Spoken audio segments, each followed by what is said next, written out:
It's car con carne. Let's eat in the car. It's car con carne. And now here's the star of our show, James Van Alstyne.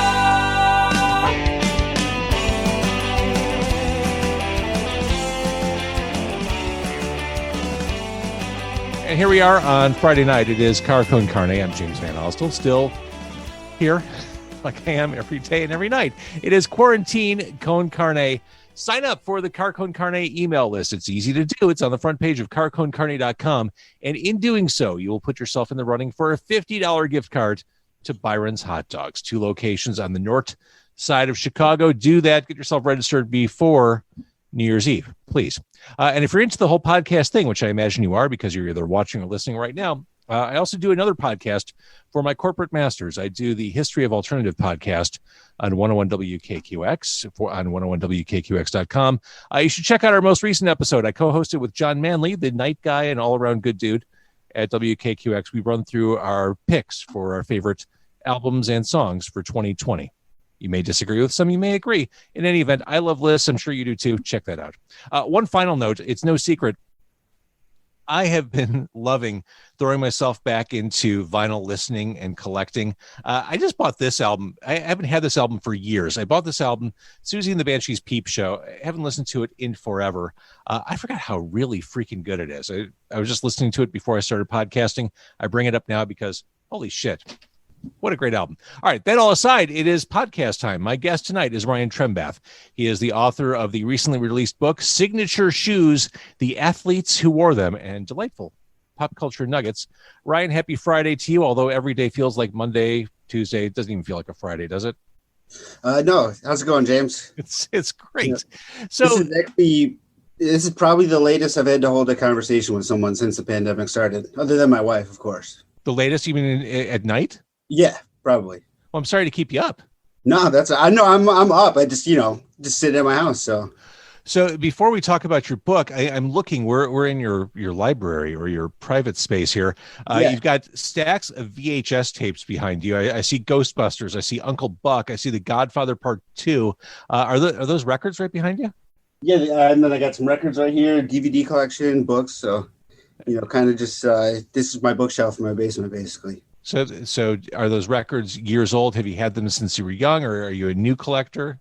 Had some of them since I was young. Had some of them probably started buying records about 15 years ago. And it's weird. I always keep the price tags on them. So I look back and it's like, oh, wow, I got the band's second album for $4, in 2008. And then now it's probably, you could sell it for $20 or something at least. It's becoming a problem, especially during the pandemic, where things just get delivered to your front door all the time. Yeah. I need to throttle back on this stuff. Anyways, the new book is out. Tell us first where we can get Signature Shoes, the book. So you can grab it at eckhartzpress.com, ECKHARTZ press.com. It's shipping now. There's been a few problems with the postal service with the pandemic and the holidays and everything, but it'll make its way to your doorstep eventually. That's right. Have faith. It'll show up eventually. That's what everyone's kind of living through right now. So let's talk Signature Shoes. Obviously, you wouldn't write a book like this if this wasn't a hobby for you, if this wasn't a passion for you. When did the hobby catch you, or how did you latch into the hobby? So I've kind of just always been interested in, sneakers. I mentioned in the book when I was a little kid, I was kind of obsessed with shoes and just start yelling shoes when I saw, someone with a nice pair of tennis shoes. And, always since then just kind of kept a keen eye on sneakers, and the pandemic hit and just started writing about it basically. Sorry, you dropped out for a second there. Yeah, sorry, it's my first time on Zoom. So you started writing this book during the pandemic. This wasn't correct. Something long simmering. This is something you cranked out this year. Yeah, I mean, it took me about 3 months to write, which doesn't sound like a long time, but I was working on it, 3 to 4 hours a night, every night. And I don't think I took a night off for 3 months, sometimes even working on it an hour or two during the day. And I think that's the secret to becoming a published author, is just not quitting and just That's pretty much what I did. I mean, it actually started right when the pandemic started. I bought a typewriter. A typewriter. Yeah. So I was just kind of having some fun messing around on a typewriter. And, I started writing just some letters to whoever, and I was writing a newsletter to some friends. And, this would have been the second issue. And I got like 6 pages into it and just realized I had way too much material to send out, and also too much for a typewriter. I had to switch to a computer. So, although I shouldn't be surprised by the typewriter, just based on the VHS tapes. Yeah, I mean, you can get like 10 for $1 nowadays. So it's worth it. You are old school to the core. So I went into this book not knowing a whole lot about signature shoes, not having the same fire or passion. So this was a learning experience for me. I think the first thing that struck me was how old this practice or this signature shoe thing is. I mean, dating back to before World War II, really. Yeah, I mean, Chuck Taylor is technically the first. He got his name added to the All-Star in 1932. It wasn't designed for him, but his name was on it, so it's a signature shoe. And then really, in the 60s and then in the 70s, it just took off. Right. And one thing you do to keep people like me engaged throughout, because there are a lot of dates, there are a lot of stats throughout this book. I mean, it's very meticulously researched. To keep me on board, people like me, you throw in the pop culture nuggets. It's in the title of the book, for God's sakes. But like 1932, in addition to talking about signature shoes and Chuck Taylor and all that, you're talking about Todd Browning's Freaks, which is an epic in the history of cinema.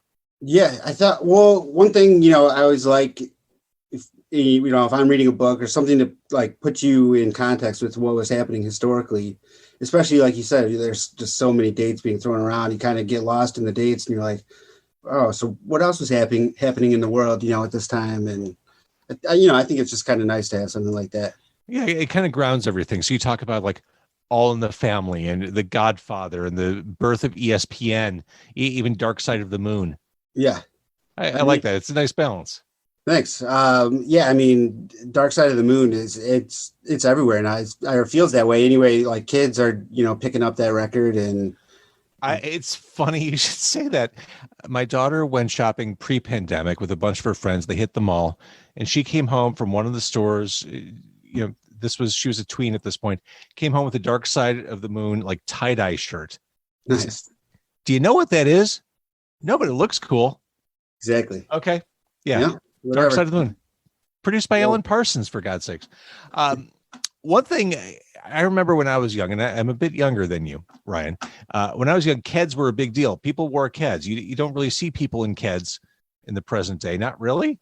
But I learned a lot about Keds. First of all, Africa Bambaataa was a Keds enthusiast back in the day. I mean, and then so I threw in stuff like that, like, threw him in there, Grandmaster Flash, and of course, Run DMC and Beastie Boys are in the book.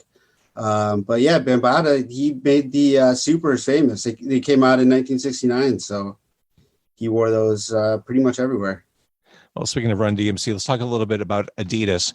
Again, didn't know the history. I'm sure it was out there. It was in front of me all along, but Adidas, really the first signature shoe, and the birth of Adidas really was concurrent with the rise of the Nazi Party. It was like one of the creators was a Nazi youth, right? Yeah, they actually both brothers were. Both Adi and Rudolph were both members of the Nazi Party. And one of the guys who wrote a blurb for me, Jason Coles, is working on a documentary right now just on the two brothers and their longstanding feud, which, I mean, if they hadn't, actually, if they had got along, we wouldn't have had both brands. We might not have had either one, really. So, yeah, it's kind of interesting. You also make a case in the book for the new sneaker smell, as opposed to a new car smell, the new sneaker smell. I'm surprised there hasn't been a candle or some sort of like essential oil made with that scent. Yeah, I feel it's weird. The new car smell is good, don't get me wrong, but new sneaker smell, it almost, I think it smells better. I'm going to just say that right there. And it's the rubber and it's the everything. And you pull back the paper and exactly, it is a one of a kind smell. I know it's every time I open a new box of shoes, I got to take a smell almost instantly. So it's one of those things, and you can't enjoy it for too long either, because once you start wearing it, it's gone. Yeah, see you later. Yeah. I'm still old school. I love my Chuck Taylors. I love my Jack Purcells, but I realize I'm in good company because people like George Harrison and Bruce Springsteen. Yeah, those two. Also, Cobain.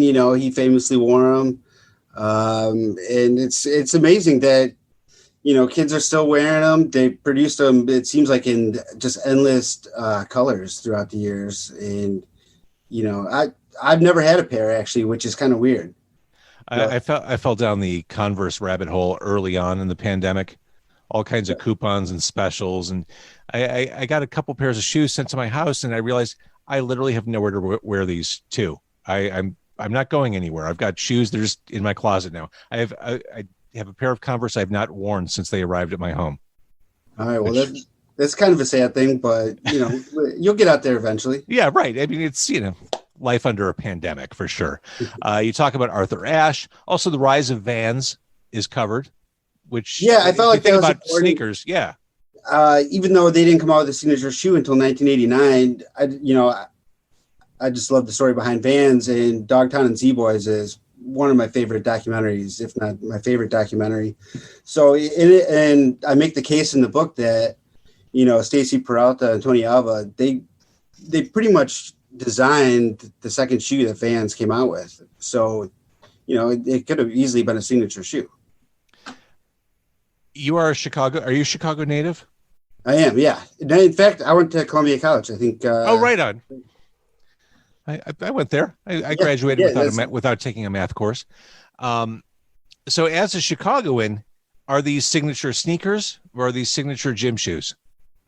Well, signature sneakers, I mean, I think is just the correct terminology, just, based on the culture, but I'm not going to get mad if anyone calls them gym shoes or tennis shoes. So. Talking more about, I mentioned Africa Bambaataa. You mentioned Run DMC. Signature shoes swirling around the world of hip hop and rap. LL Cool J wore Air Jordan 1s on his radio album, which I'm sure the two work together to blow each other up, so to speak.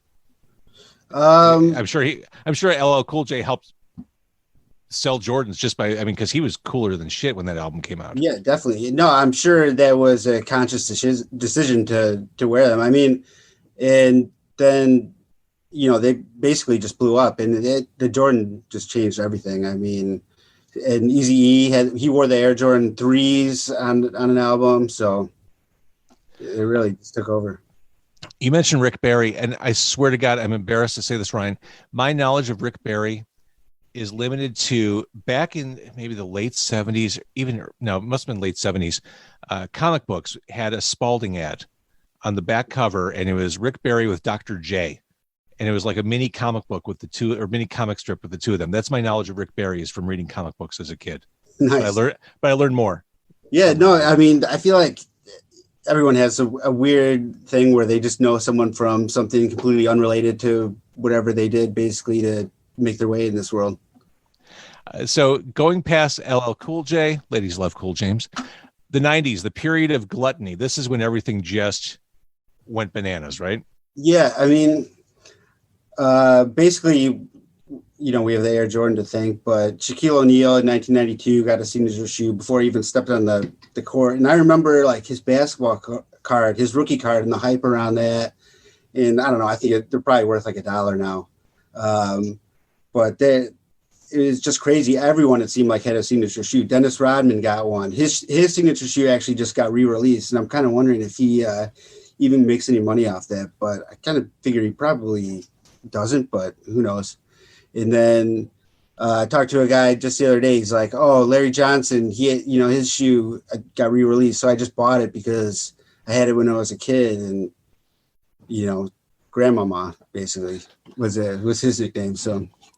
So there's a collectability aspect to this, a huge collectability aspect to this. And this is, I think, what really interests me as someone who has collected comics and music his whole life. What makes the shoes valuable? Is it scarcity? Yeah, pretty much just based on how rare they are. And so now, when say like an Air Jordan comes out, it's released in, limited numbers in that color. And so collectors, well, really it's resellers will just jump on it because they know it's just going to go up in value and they can sell it for a lot more than what they bought it for. But like I mentioned in the book, like the Wilson Bada John Wooden, there's a edition. They made 620 pairs for each one of his wins at UCLA. So that's pretty scarce, and it's, collectors are after that sort of thing. So it seems like, and this is true with records, it seems like it's hard for fans to get a hold of these shoes without really camping out, doing extreme things, because it is those kind of resellers who find ways to get at this stuff before legitimate consumers. Yeah, it's camping out. And now really with everything online, it's, bots, because they're, just everyone's, you can't get in basically. If you're just, by yourself on your computer, it's next to impossible. You got to have, multiple elements at work. Gross. Yeah, it's crazy. I mean, I've seen people offering, instruction online on how to create bots and stuff like that. So it's ridiculous. Ick. There are a lot of pictures in the book. Are those all from your own personal collection? No, a handful, probably 6 of them are, but I reached out. A lot of the shoes are so rare. Like the picture of the Billie Jean King in there, they only made 300 pairs. The picture, that was an original Air Jordan in there. And I think the guy who had that sold it for like $10,000. Oh my. So, I mean, it's pretty crazy. Some of them, I mean, you really, they're pretty hard to find if they're still even around, if the, polyurethane hasn't broken down by now. And obviously they're more valuable if they've never been worn. Yeah. Yeah. And that's the thing too. I mean, how many people buy shoes and don't wear them? And you make the case at the end of your book, like, what's the point of collecting records if you don't play them? What's the point of collecting shoes if you don't wear them? Yeah. With records, I see everyone online saying like, oh, here's a good player copy. They're all really player copies to me. I mean, you want to keep them in, nice condition, take care of them and everything, but, use your stuff basically. I feel the same way about comics. I want to thumb through the pages. I want to smell the paper. Yeah. When I pick up that old Silver Age book. All right. So the book, again, it is out now. It is through Eckhartz Press, ECKHARTZ Press.com. It is Signature Shoes, the athletes who wore them, and delightful, and they are delightful, pop culture nuggets. We can get that book. I'm impressed with how quickly you turned that around. You've unfortunately done a terrible job of managing expectations for your future works. All right. And how quickly you did this. But really nice job. I learned a lot, and I thought it was a lot of fun to read. Thanks. I appreciate it. Yeah. No, and that's the thing I wanted, I couldn't have made the whole book just, unless you're making a coffee table book. I wanted to, throw some stuff in there to kind of make it more fun. I love it. Well, thank you for doing this, Ryan. No problem. Thanks for having me. I appreciate it.